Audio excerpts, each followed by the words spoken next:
Welcome to part 7. Yes, and the final part of aligning business growth strategy and management. Our key insights for sustainable value creation. And just to give a quick recap, we started off our discussion by looking at three organizations in the mobile phone market or the mobile phone industry. And we saw how one company was able to start from nothing and take over, get about 1/3 of the entire market share, while other companies faded off and disappeared because they failed to innovate and change. So now let's, just wrap up and give a summary of everything. What are the key takeouts?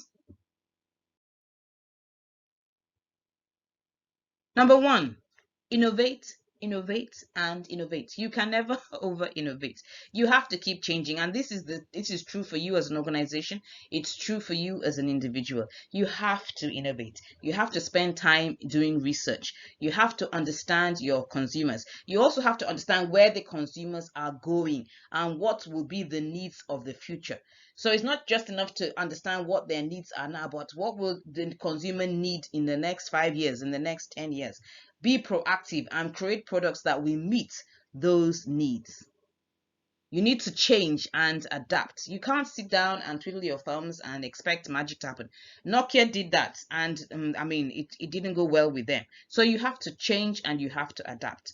In the time of peace, that is when you need to prepare for war. You need to understand your industry, your market, and your competition. So what is competition doing? Where are they going? Why are they going in that area?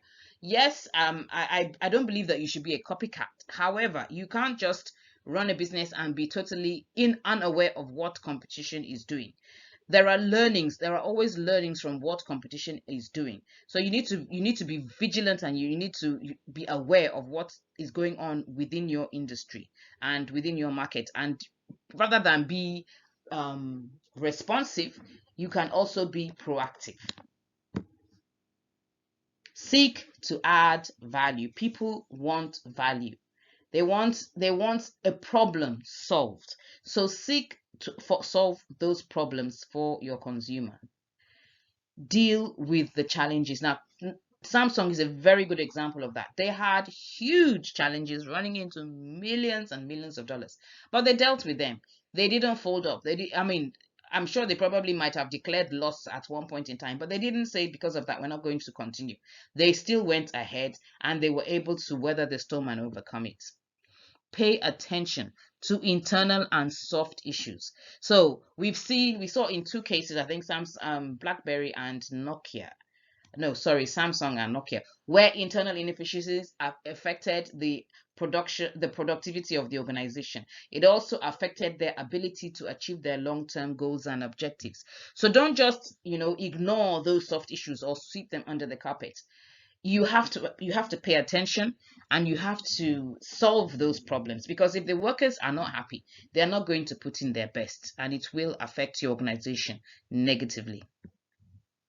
Have a clear vision and strategy, long term, mid term, and short term, and execute. It's one thing to document your strategy, but more importantly, execution. So I've seen so many fancy PowerPoint presentations in the boardroom with some really lofty and fantastic dynamic business ideas and strategies, but execution, when it comes to execution, nothing happens.